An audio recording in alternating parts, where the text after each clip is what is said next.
Spider-Man Miles Morales. This game is a bit of a strange one. Similar to Uncharted: The Lost Legacy, this game does little to change up the formula of its predecessor. Unlike The Lost Legacy, however, this game was built, perhaps primarily, as a launch title for the PlayStation 5, and that puts it in a strange position considering it also launched on the PlayStation 4. It's a launch title designed around some flashy moments and showcase beats, but all of those moments are restrained by almost 7-year-old hardware. But in spite of this constraint, Miles Morales presents some really interesting ideas and stands out as a unique experience set apart from 2018's Marvel's Spider-Man. That being said, it is not perfect. Its rushed development and its over-reliance on the previous game's map and mechanics show through very clearly. In this video, we're going to go through the whole game, start to finish, the whole story, all the characters, everything. Of course, it goes without saying, but take this as your spoiler warning. If you want my quick and dirty recommendation, I'd say that this game is worth picking up regardless of whether you're playing it on PlayStation 5 or PlayStation 4. In short, it's dense and refined enough to justify the low purchase price, nowadays around $20, give or take $10. And although it isn't perfect, it's an experience that's memorable in its own right. That being said, please like the video and subscribe before we get started. These videos take a lot of time to make, and all I ask in return is that you drop a like if you enjoy it. And also, if you're feeling generous, I won't stop you from tossing $1 into the Patreon coffer to get videos like this up to a week early. Okay, enough e-begging. Let's get into it. The game opens up on the subway. This serves as the game's main menu and also serves as a tech demo itself, demonstrating how quickly the PlayStation 5 can load things up and load out of different scenes, because the second that you hit start, you're immediately in the game. Another example would be that I was prompted to restart the game after choosing the Performance RTX mode. When I chose to do this, I picked up my phone, buckling down to wait the 2 minutes it would surely take to restart the entire game. But no, almost instantly it loaded. It felt ridiculous. Felt as though it didn't reload at all, but it was super cool to see. That being said, the game is pretty, but beyond the 60 FPS patch, it doesn't feel particularly next-gen. Sure, there's ray tracing and better reflections that are actually reflections of the world itself, but when you're swinging through the city, you're rarely going to stop and admire the reflections off of skyscrapers. It's just not something you're going to find yourself doing very much. You might do it once when you're initially wowed by the game's engine and what they're able to do, but beyond that, it's not something you're going to notice. It looks great, but it doesn't feel truly next generation, nor could it, being restrained by previous generation hardware. That being said, Miles leaves the subway, listening to music and helping people while dancing around. It sets the tone for the game, and it feels like a nice and slow reintroduction to this world. You'll also immediately notice that there's a lot more color and flavor in this depiction of New York City than even the predecessor. Considering that this game takes place in wintertime, it's actually surprising to see that they're able to bring more color and life to the city than in the previous 2018 version of the city. Most of this has to do with the art direction. I feel as though they made a concerted effort to make sure that the lighting was always such that it highlighted these brighter colors to really frame the city in this exciting, lively way. Upon exiting the subway terminal, Miles walks by a large mural where you can see artists painting Spider-Man. Miles asks them if they're going to add the new Spider-Man, to which they give a non-committal answer. It basically serves as proof positive that Miles' Spider-Man has not been proven to the citizens of the city. They still view him as the sidekick. They don't think of him as on the same level as Peter Parker's Spider-Man. And I actually really like this quick interaction at the start of the game, because it actually passively establishes a long-term goal for the player. Over the course of this game, you're going to try and prove yourself to the city, with the obvious implication being that by the end of this story, the player, and in turn Miles Morales, will be on the same level as Peter Parker Spider-Man. And the second I saw this interaction at the mural, I said to myself, I bet you at the end of this game, Miles Morales' Spider-Man will also be on that mural. They'll paint him on because he will have earned his spot after everything he'll do over the course of this game. And we'll get there, but I don't think it comes as a surprise to anybody that I was right. The next thing that happens is that Miles crosses the street and heads to a store called Teo's to pick up some food and items that his mom needs for dinner that night. This again serves as a subtle reminder of what is important to Miles. And when paired with the text message that Miles receives from Peter almost immediately upon arriving at Teo's, you're reminded, for one, that Miles is in a secondary position to Peter Parker, being his sidekick effectively, and also that family is important to him. Again, everything in these opening sequences in these games and stories in general should be intentional.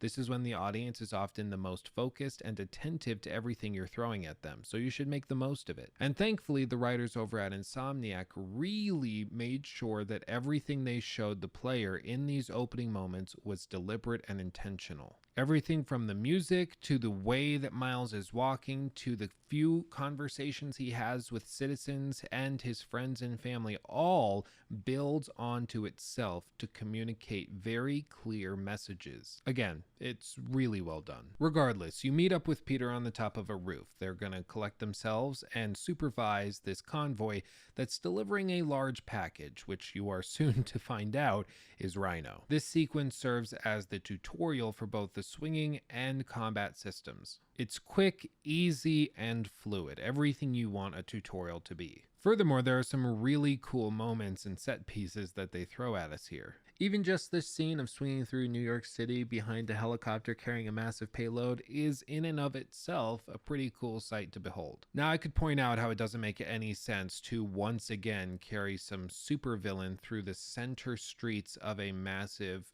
urbanite metropolis, but it's not really worth doing because some of these things you have to just accept for the game to make any sense at all. I talked about this in the critique of 2018 Spider-Man, how it doesn't make any sense to have a massive prison right offshore of Manhattan, but you kind of have to accept that that's what's going on in order for the game's plot to make any sense at all. And I do accept that a lot of this was not chosen and written by the people at Insomniac for sake of the game. A lot of it is an artifact of the comic books that have been written over the last few decades. That being said, it still doesn't make sense to me, so I'm going to call it out and move on. But in a development that surprises absolutely no one, Rhino breaks free and starts rummaging through the city. You chase him, and this is when you get shown a lot of those cool set pieces, smashing through buildings, running through a mall that just happens to delicately have an Insomniac Games logo placed ever so sweetly in the middle of the plaza. And all of this runs freakishly well. On the Performance RTX mode, my console never broke a sweat, maintaining a solid 60 frames per second throughout. Yes, it does rely a lot on QuickTime events, but that's just an artifact of having large set pieces with small scripted sequences throughout. In my mind, it would be rather pedantic of me to criticize Insomniac for something so universal as QuickTime events. While I'm sure there has to be some way for developers to put together flashy, large cinematic sequences without relying on quick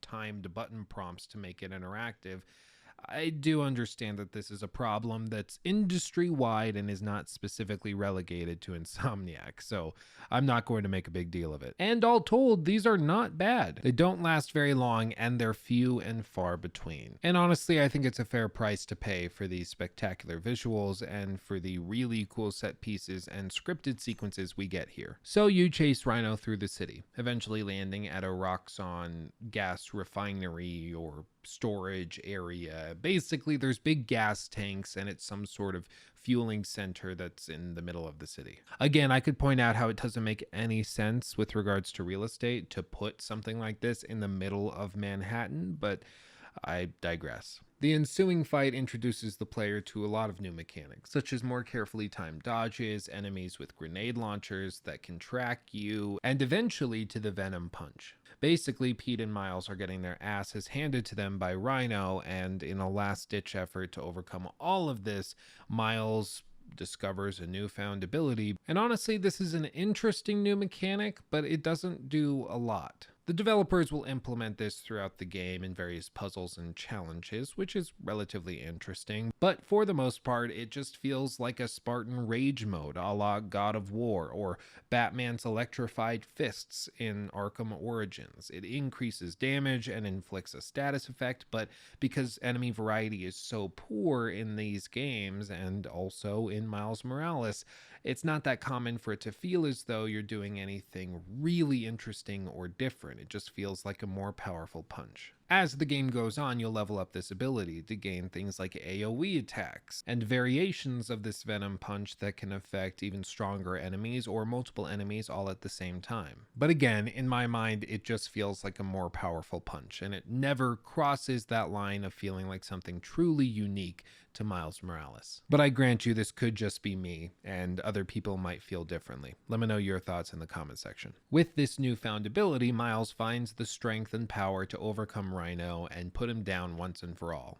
I mean, not kill him, but like knock him out. And this really says something for Miles, the fact that Peter was struggling so hard with Rhino in this particular instance, and then Miles was the one that made the difference and actually finished him. It's the first step of Miles overcoming his secondary status and proving himself. Now, when I first played, I felt as though perhaps Peter was holding back somewhat to make sure that Miles would step up to the plate, overcome his fears and insecurities, and kick Rhino's butt once and for all. But the more I've thought on it, and after playing through the game a second time, it seems to me like Peter was honestly just getting his ass kicked. I mean, after all, if you're trying to prove a point or push somebody to become more than they currently are, it's one thing to just hold their feet to the fire and force them to do something they're uncomfortable with. It's an entire other thing to literally have your head pushed in by a giant rhinoceros man. Peter was getting messed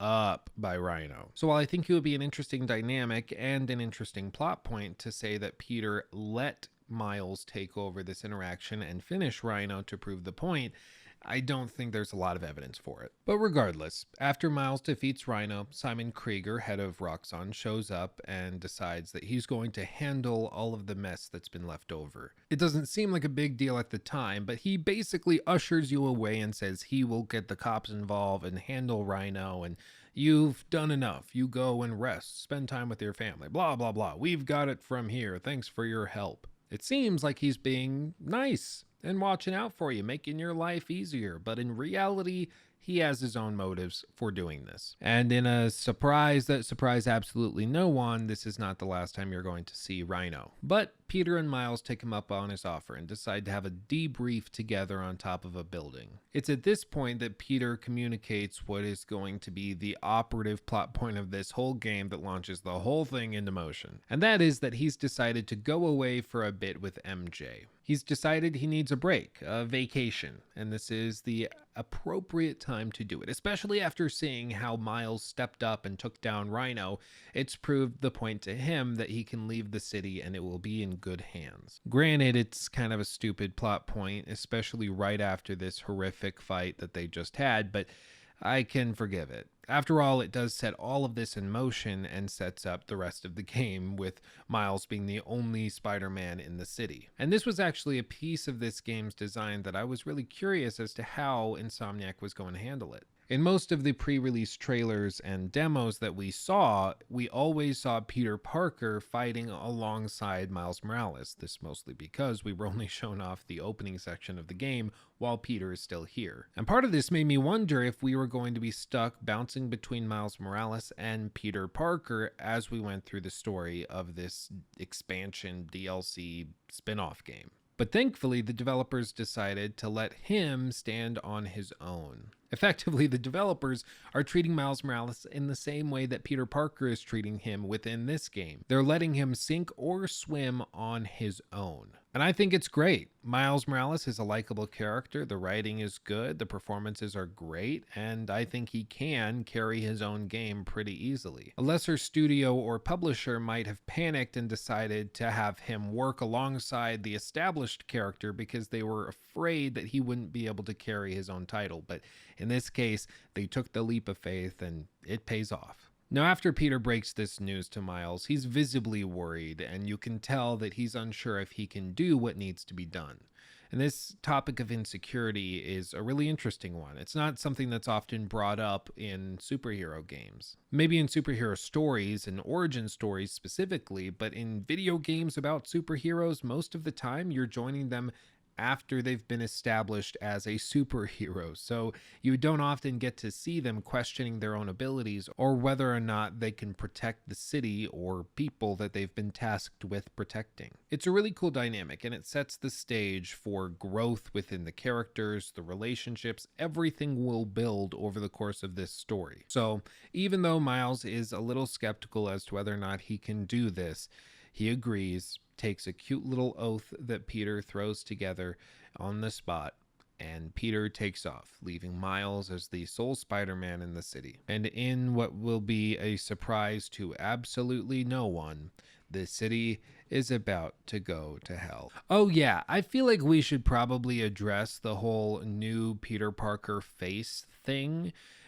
It's a little weird to me. So for those of you that were living under a rock when all of this was going on, or perhaps you just didn't care and you were busy getting laid and having a great time in college, I don't know, you do you. But basically what happened, the original Peter Parker model from the 2018 Spider-Man release was swapped out in exchange for this younger looking model that we see in Miles Morales. After initially receiving some mixed signals as to why this was done, we eventually got the unified answer from the developers over at Insomniac that the reason they did this was because the original model didn't work properly with the new animation system that they were trying to implement in this game. It was something about the actual physical dimensions of the face, where the jawbones lined up, the eyes, everything, that didn't work with this new system of facial capture and everything they were trying to do. Some people said they were just trying to make Peter Parker look a lot more like Tom Holland to unify it with the movies,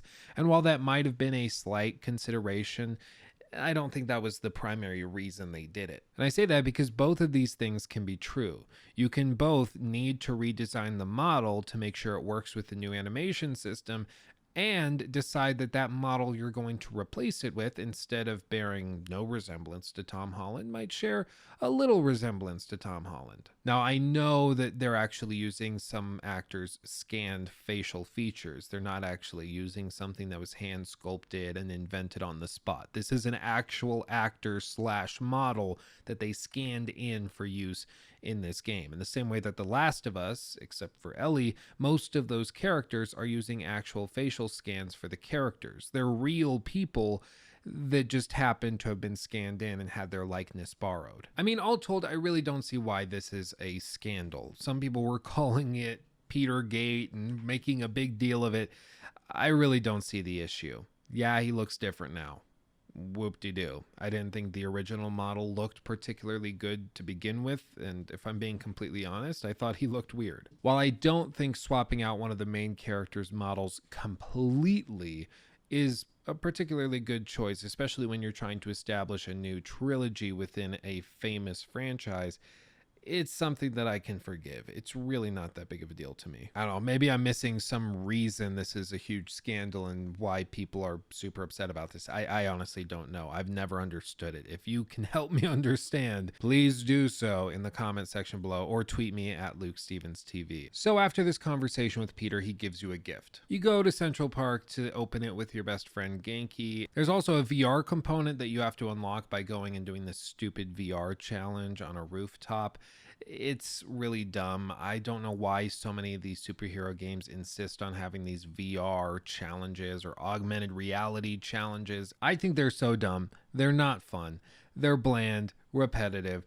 Batman Arkham has done this. Spider-Man has done this now. It's just stupid. After completing this VR challenge, unlocking your new suit, and the VR ability contained therein, you get a call from Genki telling you that it looks as though the Roxxon Plaza is being robbed. So, being the only Spider-Man on duty, you swing on over. When you get there, you realize that there's no one at the plaza, but there is a large new form reactor which is introduced by a video from Simon, the guy that we met earlier. According to the video, this reactor will supposedly be able to power all of Harlem. It's using some sort of new clean fuel called Newform. And in this promotional video, it's basically made clear that this is the power of the future, and the goal is to get these reactors placed all over the city and soon all over the world. It sounds like like a really good thing. You could power an entire neighborhood or city using one of these reactors, and it's clean energy. What could possibly go wrong? Well, as always, it's never that simple.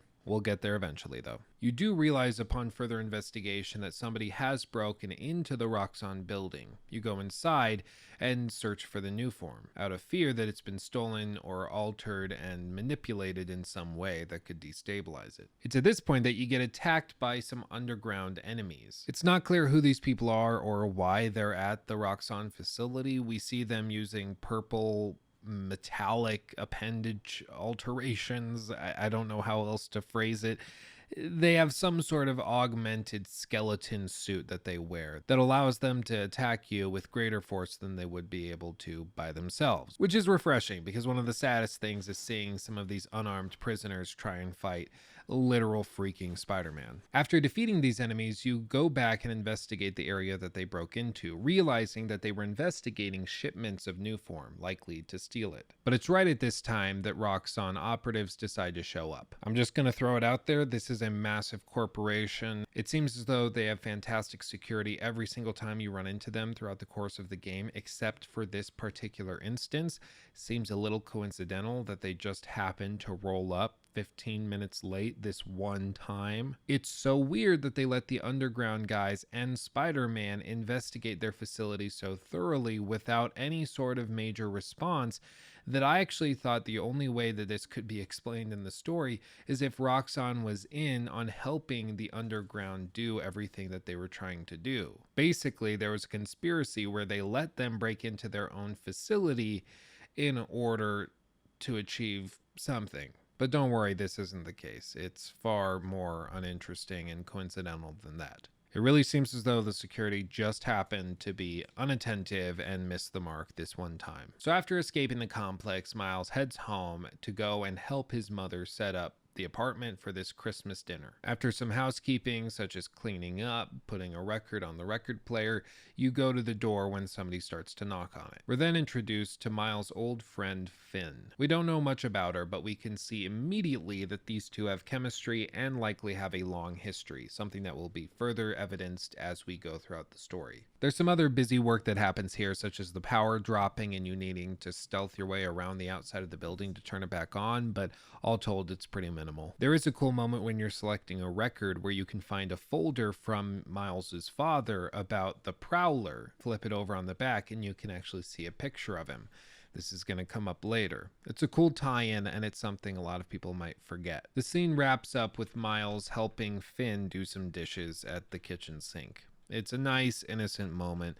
It's a good break in terms of pace from the action we've been dealing with nonstop for about 45 minutes at this point, and it's clear that these guys have a lot of catching up to do. Not really clear where she's gone, where she's been, or why you guys are so particularly infatuated with each other, but it's good to see that they have a healthy relationship and a friendship that's growing ever stronger. The next day, a few interesting things happen. Specifically, Genki develops an app that can be used by citizens of New York to ask for Spider-Man's help. This is actually a really cool idea, and I really like this. Unfortunately, it's incredibly underutilized in this game. The potential is there. The ability for NPCs to dynamically call out for your help for dynamic crimes or issues that they're having throughout the city. Perhaps when there's an issue, they call the police, and then that happens to also dial it into the Spider-Man reporting system, so everything gets reported into one coherent pot effectively. There's a lot of potential here, especially for dynamic encounters and events, but unfortunately it never goes beyond the bland, uninspired side quests and quick collect-a-thon missions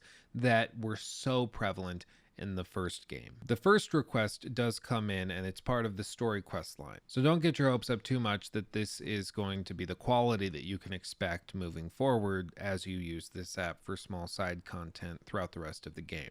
It's a request from Aaron Davis, who just happens to be Miles Morales' uncle. If you know anything about Spider-Man lore or comic books, or even if you just saw Into the Spider-Verse, you'll immediately know that this guy is the Prowler. But at this moment, Miles doesn't know that his uncle is the Prowler. He just thinks that his uncle needs help with something. He tells you there's some issue with the sensor. It's kind of stupid, but basically you have to swing all the way across the city to the other side and then perform this quick and dirty puzzle where you align the train cars after fighting a bunch of people. It's not particularly interesting, and it's yet another case of a game trying to throw a puzzle at you that isn't actually a puzzle. It's just tedious. You immediately know the answer to the puzzle upon looking at it. Often the characters say verbally exactly what the solution is, so there's no challenge here. It's just a matter of performing the inputs and actions to do it. It feels more like filler than it feels like actual content. This then leads to one of the stupidest and also memorable moments of the game for me, where you just go around beating up some of these underground people and then throwing bombs into the air as they explode above the street. It's really dumb to me that you just go and then like, oh, I need to defuse this bomb, and you just throw it. Like that's not how you fix and like diffuse bombs, but okay. I mean, to each their own. Maybe to you this was like a cool rushed quest line. I don't know. For me, the time remaining and the time counter really didn't put that much stress on anything. It just felt dumb and stupid, and I don't like this. After you've done all of this, you go back and you speak to your uncle one more time. And it's at this point that he realizes his uncle knows who he is. He gives him a little business card that happens to say Miles Morales on it, and Miles realizes his cover is blown. I mean, it makes sense. His uncle is the Prowler. He probably has better information than most of the public. But even still, it's a huge shock to Miles that his uncle has figured this out this quickly. It's a cute bonding moment between Miles and his uncle seeming very proud of him, wanting to know more about his operation, how he does things. Of course, he has his own motivations for doing this, being the Prowler and all, but it's still a cute character building moment. We then meet up with Finn and reminisce about her brother who worked for Roxxon, childhood friendships, memories, and then also about the time that they happened to win a science fair using a science experiment they put together with regards to an energy conversion process that they discovered. It's a pretty quick sequence, and it takes place mostly through a flashback to a time that Finn, Miles, and Finn's brother were on this roof together. The whole thing is a little weird to me. It just doesn't feel natural. I really don't know how to verbalize or describe this other than that it just felt weird and stilted. I think it's mostly the performance of Finn's brother. Finn and Miles perform fairly regularly here in terms of their acting performance specifically, but her brother just has this weird dynamic and bizarre chemistry with Miles and Finn. It just feels off and weird. It felt so weird and off. I was waiting for some reveal that this guy betrayed them or wasn't actually related. I basically felt as though there had to be more going on here because it felt so odd to me. But it turns out, no, it's a loving brother-sister relationship. He's actually a really close friend of theirs and encourages them in everything they do. It's just the performance is weird and feels off. I don't know. Maybe this was just me and you didn't see this odd dynamic at all, but to me it was really prevalent. The game then transitions to nighttime and we start exploring the streets as Miles, not as Spider-Man. This again reinforces the idea that this city has a lot more color this time around. It feels a lot more lived in, to be honest. We saw this sequence leading up to the game's launch in a lot of trailers, a lot of promotional pieces, and in a walkthrough that they launched as well. It really highlights the vibrancy of the colors, the density of the crowds, the animation's all great, and it really highlights a lot of the ray traced reflections that you can see in the water and the glass on the windows. All told, it's a really cool sequence, and I think it's really well done. They really seem to have put a lot more effort into the pacing and breaking up some of the action sequences with some of these quieter and more beautiful moments. It could be that it was a concerted effort to break up these moments more frequently, or it could just be a reflection of the game's length. This game is a lot shorter than the 2018 Spider-Man game is,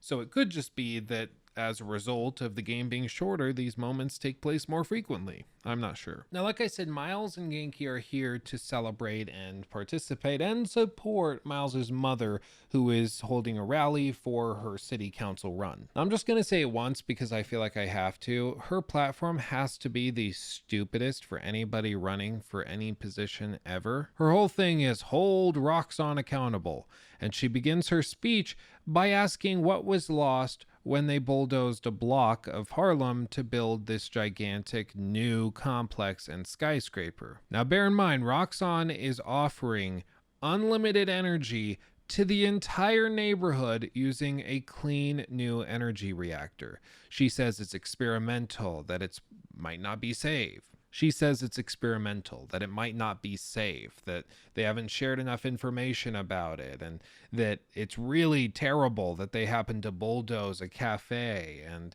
an old daycare and this and that. I'm like, get over yourself, woman. I get it. Game writers don't want to be like political or have any sort of character with a platform that makes sense, but like this is the most stereotypical, like, oh, community organizer is rallying for the neighborhood kind of thing. I just find it really bland and hilariously uninteresting. Like, again, I get it why it's so easy to go and criticize large corporations. It's easy to have a corporation like Roxanne play the bad guy in a story such as this. Pretty much anything written in the 21st century, if there's a corporation, they're going to be the bad guys. That's just how it is. And I understand that, and I can understand why they choose to do that, because it's easy and predictable, but it's been played out so many times, I find it so boring. There is a discussion at the end of this game where Miles starts to question whether or not Roxanne are actually the bad guys. Maybe everything they're doing is worth it because they're offering to provide free, clean energy to the planet. But unfortunately, that discussion and debate never goes beyond the mere question. And it's not long into this rally, if you could even call it that it's interrupted by some character named the Tinkerer. This seems to be the leader of the underground troops that you keep fighting, the ones in the purple metallic suits. And this Tinkerer character starts ranting and raving about how Simon Krieger, the head of Roxanne, is a murderer and the underground will stop them. They don't provide any real information as to why or what they're doing, but they just come in and start beating everybody up, destroying everything. I mean, it doesn't make a lot of sense because this rally is anti-Roxanne, so it's a little odd to interrupt it and prove your point by hurting people at the rally who presumably agree with you. It's a little stupid, but I guess they needed something to happen at this rally to give Miles's mom a reason to get injured so that she is a victim of this Tinkerer character. So Miles motivated to go out and actually figure out what's going on and take him down. But it's just very contrived. And this interruption starts a whole fight. You start going up against the Tinkerer and all of their minions, eventually landing on the bridge where a new form reactor truck transport happens to have reached. The Tinkerer swipes a container of new form from the Roxanne van in question, and Miles tries to get it off of him with his venom powers, which reveals in that moment that the Tinkerer is actually Finn. Again, these types of contrived coincidences are very common in these types of stories, these comic book sort of superhero tales.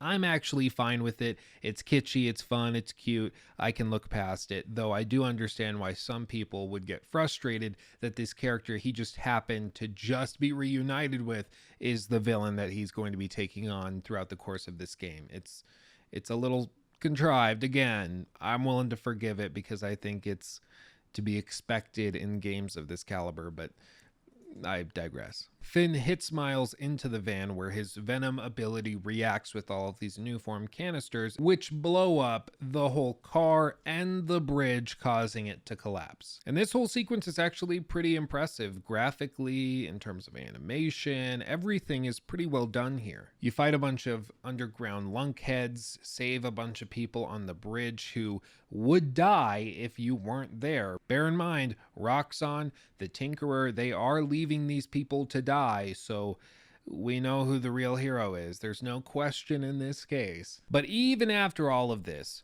Roxxon decides that Miles is to blame for the event, and they prepare to shoot. It's in this moment that Miles discovers yet another ability that he has, which is turning invisible. Again, it's not really a surprise to anybody who's familiar with Spider-Man lore, or again, who saw Into the Spider-Verse, but it's still a nice revelation to have at this point, roughly a quarter of the way through the game. Now after this, Miles returns home, and the next day finds out that his mother is going to go back to her campaigning, while Miles all the while thought that she would definitely quit after the attack. And honestly, this makes sense. His dad died in the first Spider-Man game in a moment very similar to this attack, a similarity that the writers were very well aware of. They even have multiple lines of dialogue written out where Miles says that this whole thing reminds him of what happened to his dad. So seeing Miles react in this way, not wanting his mother to continue on this path, is very understandable. However, she says that the Moraleses don't quit.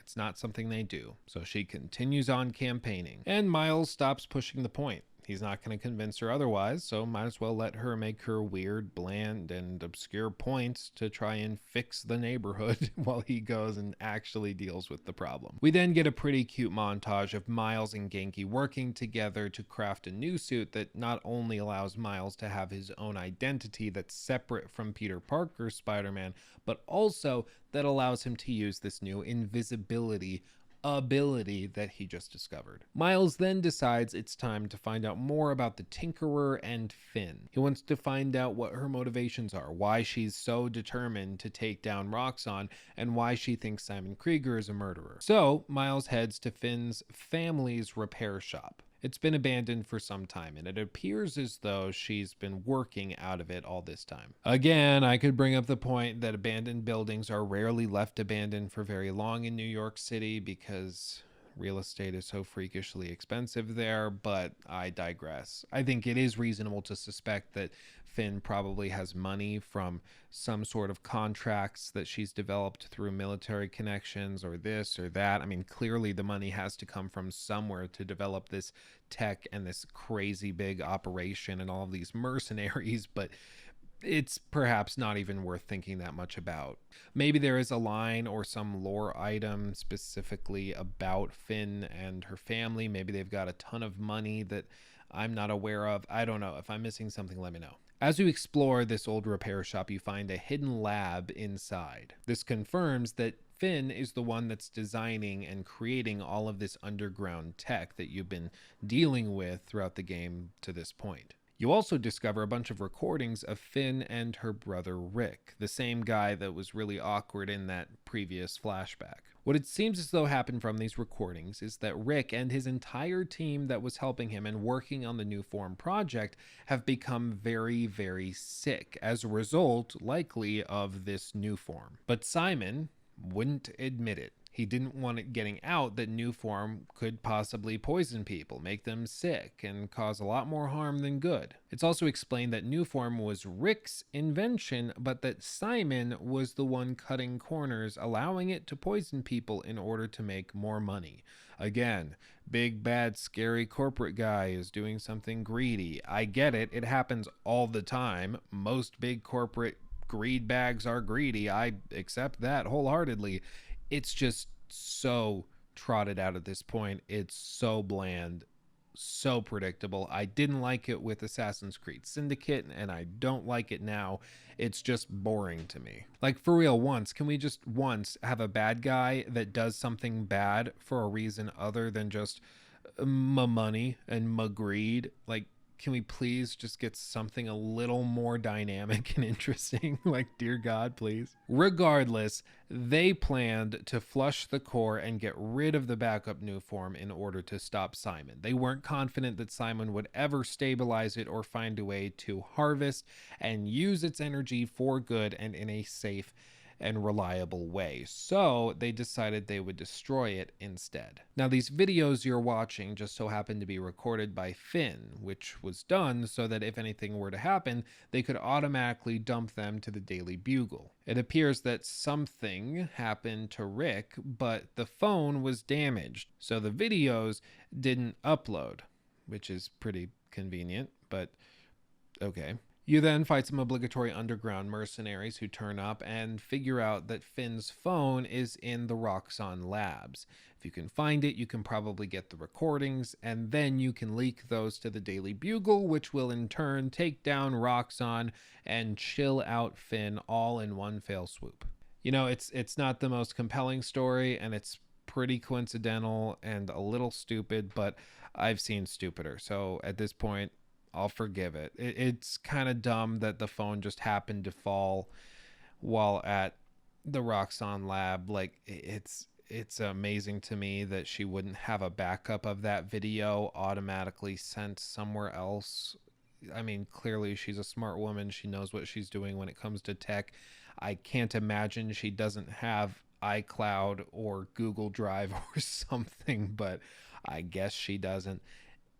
It's asking for a lot from the viewer and from the player, to be honest, to just accept all of this, but it's all we've got. So we'll just smile and nod and continue along our merry way down the corridor of this story. So Miles sneaks into the Roxxon lab and meets the Prowler while there. It's at this point he's revealed to be Aaron. Again, it's no surprise to anybody familiar with Miles Morales or the lore surrounding his story, but if you had no relation to the story or no knowledge of it whatsoever, this could be an interesting reveal that your uncle is actually the Prowler. He repeatedly warns Miles against going after Roxxon. He's warning him that this is a big corporation. They know what they're doing. They're powerful. They have a lot of resources, and this is not a fight you are likely to win, but Miles is stubborn as all get out, and something about that triggers a supportive side of Aaron, and he decides to help Miles, because if he's not going to help him, he's going to just end up doing it himself and possibly get himself killed or hurt. So you continue sneaking, and eventually you find the phone. In the video, you can see that Rick died trying to stop the core, and Simon allowed his death, which is why the Tinkerer in that video, when they interrupted the whole rally, said that Simon Krieger was a killer. He didn't murder Rick with his own hands, but he allowed him to die. And in yet another frustrating turn of events, the core starts to explode, effectively. Miles is able to destroy it before this happens, destroying the entire complex by taking all of the energy into himself, basically like a gigantic battery, but he can't hold it. And this energy all releases, destroying the phone in the process. Again, pretty convenient that there's no backup of this video, nothing that can be done. It's just fried and gone. Like, these guys are really resourceful. It's kind of dumb that there isn't anything that's backed up or that they can't salvage it somehow, but you know what? There's no point in complaining about it at this point. There's a lot of coincidences in this story, and you just have to accept them in order to make it through. After Aaron and Miles escape, Aaron tells Miles to stay out of it. Miles communicates that he can't do this. He has to see it through. He's the protector of the city now, and if he doesn't do something, no one will. And Miles' uncle seems to accept this, surprisingly enough. But he does tell him that he should use Finn to his advantage. There's also a little dialogue here where Aaron tells Miles that he told his father of his identity, which is why the two of them fell out initially, because his father didn't feel as though he could trust him anymore, and after all, his job was to go after people like this. But even after finding out who he was, he didn't turn him in or get him in trouble. So there was this weird double standard going on. It's an interesting dynamic. It's one I would like to see explored more, but unfortunately, it's never really discussed again. So, Miles, taking this advice from his uncle, decides to meet up with Finn. He tells her that he knows that she's the Tinkerer after visiting the repair shop, and he persuades her to bring him into the underground. And amazingly, she agrees. Now, I won't beat this dead horse too much, but I do just want to point out that Finn views Miles as a close childhood friend of hers. She doesn't view him as Spider-Man or as someone who is even capable of defending themselves in any sort of dangerous situation. She has no reason to believe that he would be successful as one of her mercenaries. So the only reason she would bring him in is as basically brains to add to the operation, as somebody that could do some thinking. After all, they have a history of doing science experiments together. Maybe he could help her design things and create some new tech. But she doesn't even think about this for more than 30 seconds. She almost immediately says, sure, if you can jump off this crane onto this ledge, you can join. Like, that's pretty dumb. Sure, she may be thinking that now that Miles knows who she is, she doesn't have much of a say. But I really don't think Miles is the type of guy that would go to the police or would report her or let the public know who the Tinkerer actually was if he didn't get his way. He doesn't even try to blackmail her or imply that he's going to. She just lets him into the club. And I'm not asking for much. Even if she said, let me think about it for a couple days, and then you swing around and you perform some other quests and do some other stuff with your uncle, that could work. But instead, it's just a quick consideration and then you're good. You could have gone off, completed some quests with your uncle, perhaps completed some side missions that you have on that app that Genki developed for you. Just something smaller and a little different. But instead, she's just immediately like, okay. And you're in their super top secret terrorist organization that's responsible for blowing up a bridge in New York City. That's not a small feat. That's not a thing you just casually join up. It's, you know what? I've made my point. I'm going to calm down, take a breather, and we will move on. So Miles seizes the opportunity to explore the base. Something I didn't realize at first was that this is actually a recycled version of Fisk's old building from the first game. I mean, I get it. They already designed the building. They might as well recycle it. It can't hurt, I suppose. However, I can't help but feel as though after Fisk was arrested, this place would have been shut down, or at the very least would have continued to operate in some form, but I guess the underground was just allowed to take it over. But again, maybe this is explained by them somehow having enough money to buy a skyscraper or to lease it out or something. Again, if I missed some dialogue or some story building thing here that explains how they have access to all of these funds and all of these assets, please let me know, because as far as I can tell, there isn't anything. As you explore the building, you hear rumblings that there's something going on in the basement. Naturally, that piques Miles' interest, so he changes into Spider-Man and you have to try and fight your way there. On the way, we actually go through several stealth sequences which allow us to use our stealth ability of invisibility for the first time in a large setting. It's pretty cool. However, I will say, in this game, as with the last one, the ledge hang attack is completely overpowered. Like, it's stupid overpowered. Basically, you just have to be standing on a ledge, find an enemy that doesn't see you at that particular moment, hit square, you'll pull them up. Doesn't matter if you're pulling them past another enemy, that enemy won't see them.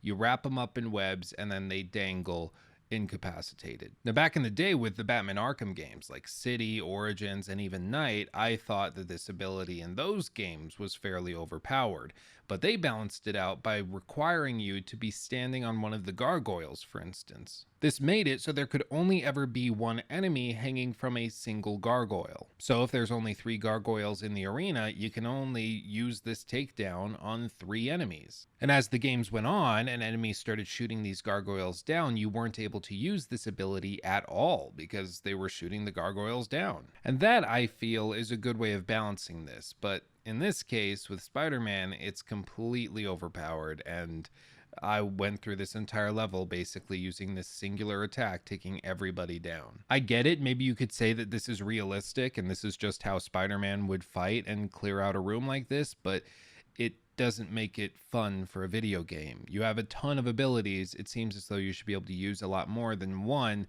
because one is completely overpowered. But regardless, you push into the basement as Spider-Man after getting through these areas. There you see that Finn is having some diabolical meeting. And I'm sorry, if you're hoping that Finn is going to have some big plot twist or there's going to be some change in motivation where you start to side with her, you're not.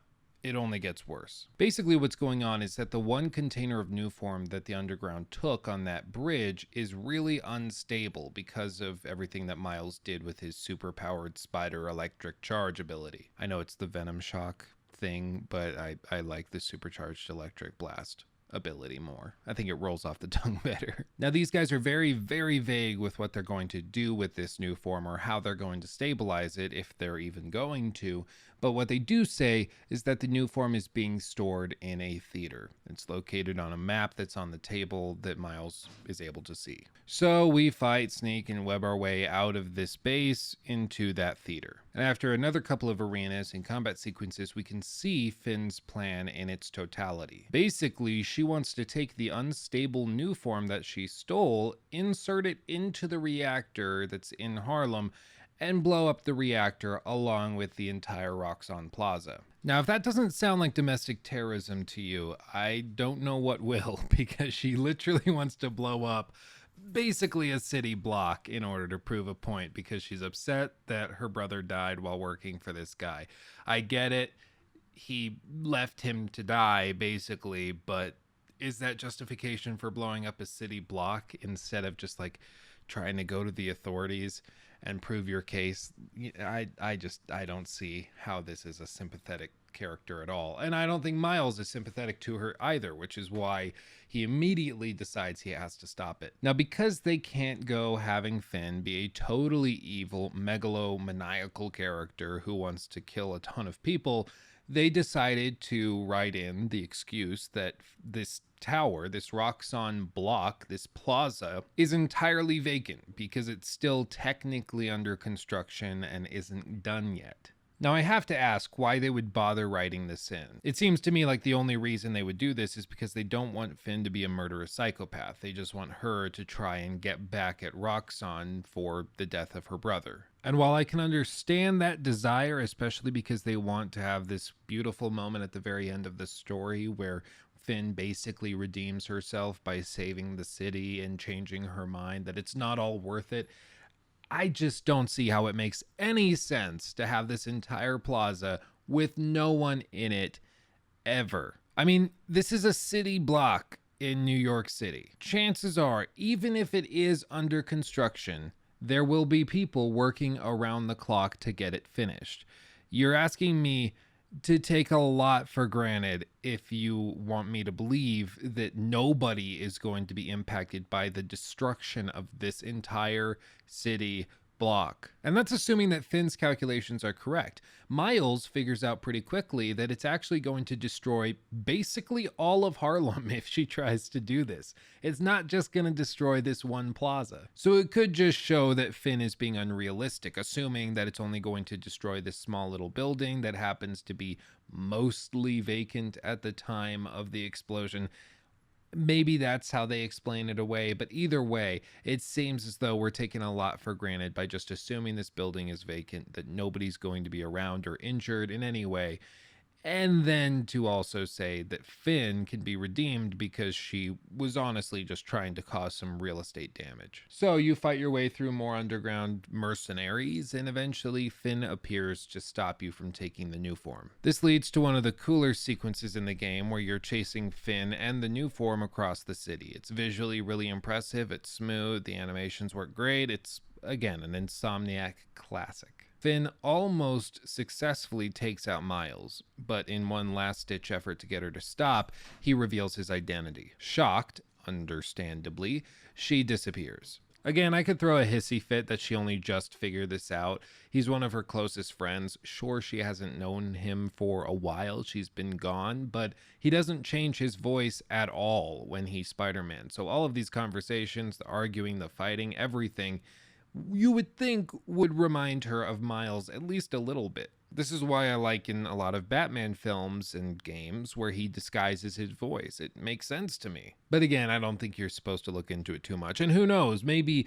you honestly would not recognize your best friend or best childhood friend as this superhero because it seems so far-fetched that that's who it could be. Again, probably not worth worrying about or even bringing up, so I will move on. After this fight, Miles gets a call from Aaron, his uncle, the Prowler. He asks to meet. And when you do, he explains to Miles that he needs to get a better work-life balance to avoid all of the things that happened between him and Miles's father. They take a quick break to find some musical beats together and samples that they can stitch together when writing music. This serves as both main story content to break up the pace of the story. After all, we just had a pretty intense sequence and we need a break, but it also serves as side content to collect these samples for Miles's music. And basically it's comprised of finding a sample, trying to match it with something in the environment to record it fresh. It's a neat idea to pair visuals with the sound that you're hearing.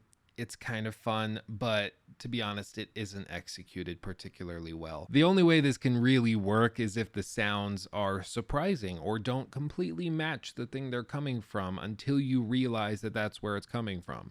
But I completely admit that this is a very subjective thing. I really don't enjoy these sequences. I find them kind of annoying, to be perfectly honest, and they're more tedious than they are fun for me. It's a cool idea, but it just isn't implemented particularly well. But then Miles takes off. But before he's completely gone, the camera sticks on his uncle. And it's here that you see Aaron telling someone Miles's plan for stopping Finn. This, of course, implies that he's double-crossing Miles, or at the very least is trying to do his own thing, going behind his back. After doing some side content, you eventually decide to meet up with Finn. It's a tense conversation, understandably, and a very awkward one, basically saying that Miles is not going to let her do what she wants to do, and she's saying, I'm gonna do whatever I want to do. I'm my own woman. Back off, bruh. And then everything is going to tie back in with the beginning of the game. Remember how Roxxon just casually showed up after you took down Rhino, said that they would call the police and handle everything from here? Well, they didn't actually do that. They took Rhino themselves, fitted him out with a bunch of their tech and gear to make him harder to fight for Spider-Man, and now reintroduce him into the mix. Rhino interrupts your meeting and kidnaps both Miles and Finn. You wake up in an unknown area to Simon Krieger, who threatens to reveal Miles's identity and pick him apart to learn more about bioengineering and make money and mwahaha. He's unable to get the mask off because of all of this electric stuff that Miles is able to do now. It's a convenient excuse, I grant you, for him not knowing the identity, but it's still a little stupid. But again, it's not really worth complaining about. Now, obviously, this would imply to me that Aaron, your uncle, is the one that tipped off Roxxon that you would be meeting with Finn so that they could send Rhino to catch you and capture you both. Why he would do this isn't really clear at this point. Maybe he's getting paid by Roxxon. Maybe he thinks that it's actually for your greater good because he doesn't think you should try to take on Finn. Maybe he thinks that Finn is the greater evil and he needs to shut her down, and the only way to do so is by shutting you down too. But I would say if he honestly was trying to double cross you, he would have just revealed Miles's identity because he could. He knows who he is. But all of this will kind of connect here in the next few minutes. After a long monologue about greed and money and wanting to be rich and famous and powerful and blah, blah, blah on the part of Simon, Miles is able to let out a blast of energy that helps them to escape. And then we get one of the cuter and more personable moments throughout the course of the game, which is that Miles and Finn work together to escape their imprisonment, wherever they happen to be. At this point, they don't really know exactly. On the way out, though, they run into Prowler, who's talking to Simon. You see, it turns out that Prowler actually was the one that turned Miles and Finn into Roxxon. He did double-cross you, but it wasn't specifically to trap Miles and Finn. It was to just get Finn. The whole point was to shut Finn down, but let Miles go. That was the condition that Aaron set when he shared that information. He probably was also hoping that Finn would get captured and Miles would be able to escape. I mean, after all, he's Spider-Man. Surely he'll be able to escape faster than Finn would be able to. However, Simon, ever the pragmatist, decided that Finn wouldn't be that valuable on her own, but if he also captured Miles, this would be great leverage against the Prowler and against Finn herself. He can benefit from Finn's technical know-how and all of her resources as the head of this bizarre underground gang. The Prowler is obviously very capable and would be a great asset. And then Spider-Man is freaking Spider-Man, so of course there's a benefit to having leverage over him to get what you want. It makes sense to me that Simon would do this, that he would capture both of them because he could. And in fact, it makes so much sense to me that it's a little unbelievable that Aaron would just take his word for it that he'd leave Miles alone. Granted, he only wanted Finn captured because he thought that she was potentially going to destroy a entire city block. But even so, the Prowler is a very capable individual himself. Why couldn't he just go and take down Finn himself? Why does he have to go to a giant mega corporation to have them kidnapped? It just seems a little strange, especially if you're worried about them double crossing you. It only makes sense to me to take matters into your own hands, especially when you are the freaking Prowler. Again, it's just convenient that Roxxon gets involved here, even though they definitely don't need to be in order for Aaron to achieve the same goals. After they discover all of this with Aaron and the fact that he double crossed them, Finn is understandably very upset with Miles. For one, she's upset that her trust was betrayed. Two, she's frustrated that Miles talked to the Prowler about all of this to begin with, and is the reason that they got caught. And all of this stacks onto the other frustration, which is still forefront in her mind, which is that Miles is Spider-Man and never told her. She also says that Miles is like a brother to her, which makes this betrayal all the more difficult to deal with. However, I hate to be the one to point this out, but she's been gone for years. I never found any dialogue specifically stating how long she was gone for, but what we do know is that she decided to go to a different school, with Miles enrolling in Brooklyn Visions Academy and Finn enrolling in Midtown High School. This to me would suggest that they've been separate for at least 3 to 4 years if they've been separated through all of high school. And when we're first introduced to Finn just a few hours before this in the game, it's not as though they've been really close all this time. It's introduced as a major reunion. They haven't seen her in a long time, or at the very least have not kept up for a very long time. I understand you can still have somebody that's close to you that you care about deeply that is separate and that you don't see very often, but it still seems as though it's not that ridiculous that Miles isn't sharing every intimate detail of his life with her. But regardless, the two continue to fight their way out of the Roxxon facility that they're in. It all eventually culminates in a giant boss fight between you, Finn, and Rhino. It initially starts with Finn and Miles working together to beat down Rhino, and after they do that, Finn decides to take matters into her own hands and decides that she wants to finish Rhino. She wants to kill Rhino. Miles doesn't want to let this happen, especially because she's getting very emotional, especially with Rhino trash talking her brother, saying he deserved to die, blah, blah, blah. And so Miles tries to talk her out of it, but she is not having it and starts to blow up with anger. But just before all of this culminates, Miles is investigating on one of the computers in the adjacent room. He finds out that because Roxxon effectively overclocked the reactor in order to get everything done on time and to make sure that the energy output was where they needed it to be, they stand the chance of it blowing by itself. If Finn does insert that unstable new form piece into the reactor, as is her plan, it will definitely destroy all of Harlem. It was a suspicion before, but this confirms it. She's going to kill a lot of people if she chooses to do this. And it's at this point that he realizes that Finn wants to kill Rhino. He tries to leap in the way, but not before Finn is able to stab Rhino with this giant sword thing. It's not clear to me right here if Rhino is actually dead or if she just kind of stabbed him. I really don't know. Maybe there is dialogue that confirms that he is dead here. I'm not sure, to be honest. She's upset enough that she says she's going to do this no matter what, and Miles should stay away. He tries to explain that it's not going to do what she thinks it's going to do, that lots of innocent people are going to die, but she's having none of it. Miles returns home broken and defeated, in his suit still, which is when his mom sees him. Considering that this is the first time she's seeing him in this state, and as Spider-Man, she handles this pretty well. There's a really sweet moment here where Miles and his mom catch up. He shares everything with her, explaining things with Finn and what's going on with the city. And it wraps up with his mom telling him that he needs to make sure he sees this through to the end, and that he doesn't give up and let Finn get away with this. She also subtly hints that his father would do the same, which is enough to motivate Miles. And now we're in the home stretch. Basically, Miles decides he needs to head to the Oscorp Science Center, which is where their science project energy converter thing that we mentioned earlier is located. When he gets there, he actually runs into the Prowler, his uncle Aaron, who locks him in a cell in order to protect him. Again, he's trying to keep him contained because he doesn't want him to get hurt. Miles now is arguing that he does have what it takes. And this is the first moment that we see a real change of attitude from Miles compared to where he started this game.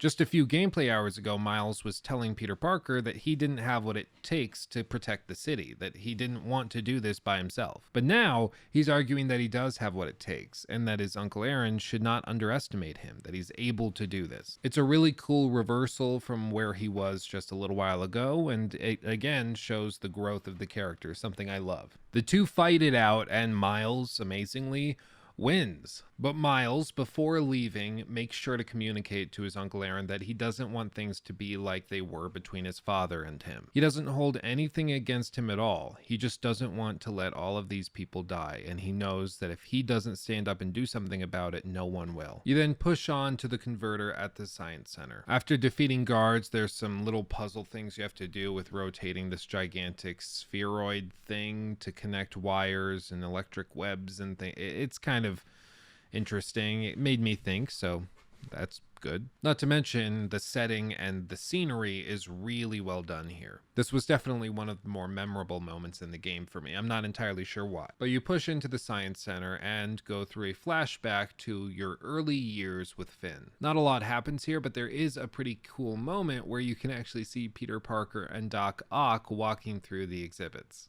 It's a really small, cute moment, and I like it a lot. As far as I can tell, the only reason this entire sequence is here is to make you feel a lot more nostalgic towards Finn and their relationship. They're trying to build it before they destroy it here in just a minute. I didn't feel like this moment did anything particularly amazing, but it was kind of cute, which maybe is the point. You come out of this flashback walking up to the new form.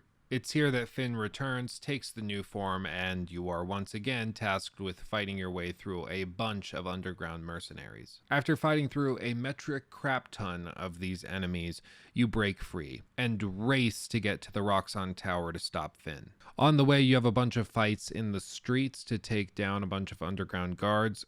I get that we want to have a gigantic combat sequence at the end of the game to make sure everything feels climactic, but this really didn't seem necessary. Like, she's about to blow up the entire neighborhood. Surely you can just swing past these guys, stop her, and then deal with them. But no, we have to stop and fight a bunch of grunts before taking on the main bad guy. It's kind of stupid to me. But again, these are the types of things you just take for granted when playing a video game, because you have to have something happen at the end of the game. Otherwise, people would be complaining that it wasn't exciting enough, or there wasn't as cool a battle at the very end of the game. And granted, if we had taken down Finn and then we have to go and do a bunch of housekeeping, like cleaning up all of these enemies separately, it would feel really bizarre. So I'm not necessarily even that upset about this. I just think it's a little stupid. And I'm going to think it's stupid while chuckling, but still playing it and enjoying it, if that makes sense. After fighting through these waves of enemies on the streets, you meet up with Genki and your mom, and basically connect and touch base on what's going on. While you're talking with everybody, a bunch of new Roxxon guards show up. I was buckling up for another round of beating back enemies and dealing with them before taking on the main event, but Prowler shows up out of nowhere and says that he's going to keep these people off your back while you stop Finn. Everybody else is going to try and evacuate people to get them out of the blast radius, so that if it does blow, at least some lives will be saved. Miles races to the reactor to tell Finn what will happen if she completes her goal of inserting the unstable new form into the reactor, that she's going to kill a lot of people and blow up the entire neighborhood. But she doesn't believe him. She thinks he's lying, which is an interesting take. Again, they want her to be just forgivable enough that you're sympathetic at the very end of the game when she makes the ultimate sacrifice. They can't have Finn end as just a cruel, evil person who says, screw it, I don't care if it's gonna blow up the entire neighborhood. I want to get back at Roxxon. I'll blame it on Roxxon. Roxxon will be responsible for all of this, and it'll take down the entire evil corporation. At least that's like sort of interesting, but instead she's just like, no, I don't believe you. And so she's misguided, which makes all of this really bizarre. I don't know, there's just something weird about a bad guy who's only doing bad things because they're confused. And yes, there is a difference between a sort of philosophical or theological confusion, for instance, misinterpreting some holy book leading you to making evil decisions, and just being confused or doubting information that you're told. And this is far from the worst offense in this game. The writers have done a lot of stuff over the course of this story just to make things happen that they wanted to happen. But it is still really stupid that the ultimate villain of this game, the main antagonist, her final motivations for doing everything that she's doing, for being the antagonist, is that she doesn't think that you're being completely honest, and she is confused by the stuff you're telling her, so she doesn't believe you. To me, it's just unexciting and makes this whole boss fight feel really,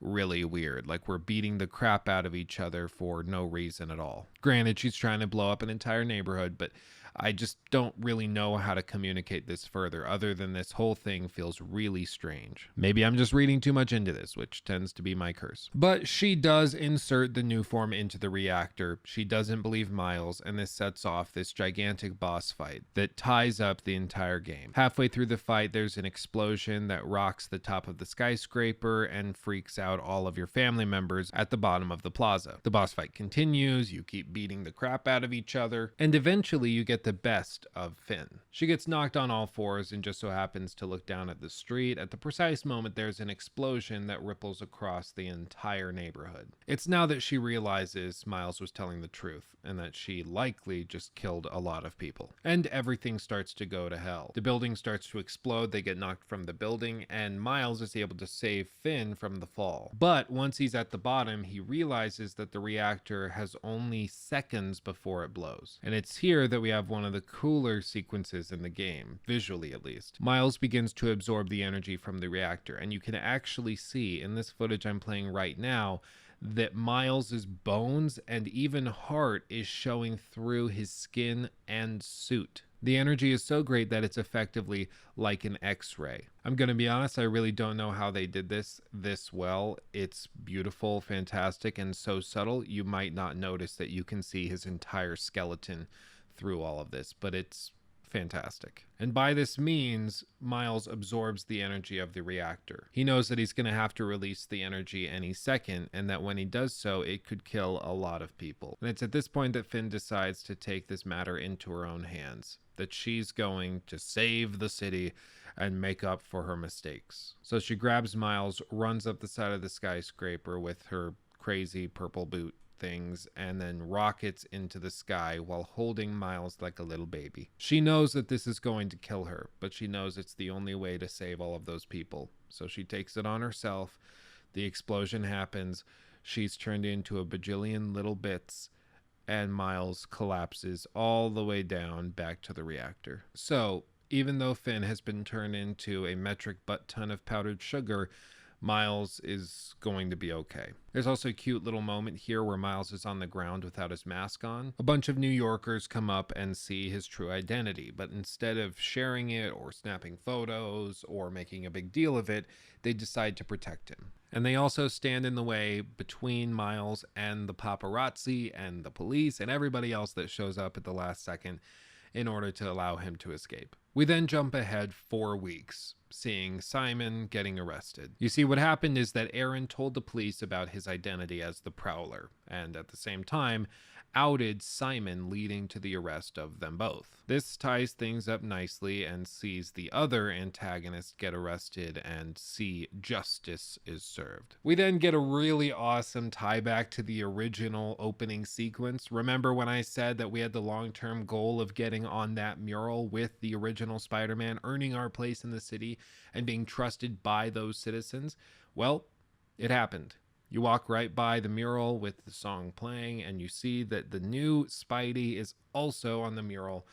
He's earned his spot. We then have our final scene where we go up to the top of the roof and meet with Peter, who's back from his trip. Another good touch is that Miles now is drinking coffee upside down, whereas at the beginning of the game, Peter was. Again, just showing that now they're equals and can do the same thing. It's a good touch. Miles also asks if it gets any easier, and Pete says that some parts do and some parts don't. And they conclude that their job is making sure that companies like Roxxon don't get away with thinking that people like the residents of Harlem are disposable. They then swing off through the city and land in one of the coolest finishing poses I've ever seen in any game ever. And then the credits roll. Also, real quick, small side note, this ending credit animation and everything they did here is really well done. Like, so many games have such boring credits where just names and titles scroll slowly on a black background. It's terrible.